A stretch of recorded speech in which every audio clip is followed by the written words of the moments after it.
I don't love the idea of tying tragic wildfires to politics, but here we are. So let me tell you a little story about how this one developed.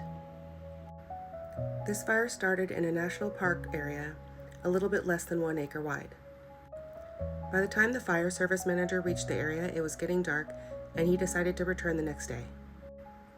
Extreme drought conditions in the area meant there was more fuel for the fire to burn. Before long, the fire had reached approximately 10 acres in size. However, the weather forecast was not ominous, and the manager decided that the cost of dropping water from the air outweighed the risk, and he decided to hold off.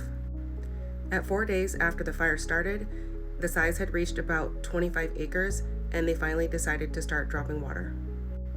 5 days after the start of the fire, it had reached approximately 250 acres in size.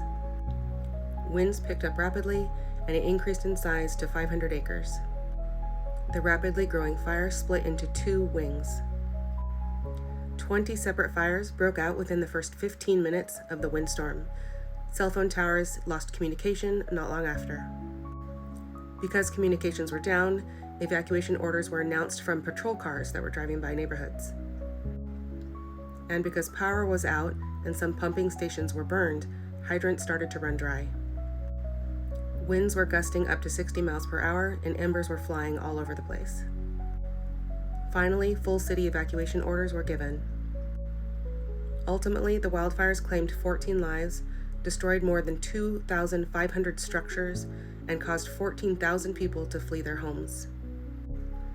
The post-incident investigation revealed it wouldn't have mattered if we had 4,000 firefighters on the ground that night. It was like an unstoppable locomotive that was coming through.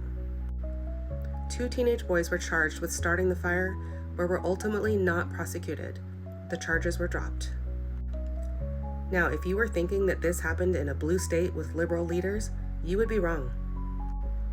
This was the timeline of the Great Smoky Mountains Fire in Gatlinburg, Tennessee. This tragic event was not politicized. It started November 23, 2016, when a Republican governor was in office, right before Trump took office the first time. I shouldn't have to say this, but the president should want to help all of their citizens, regardless of the way people voted. The president should not point fingers first or issue ultimatums before aid is rendered to those in need. If you want to listen to this story yourself, there's the YouTube link.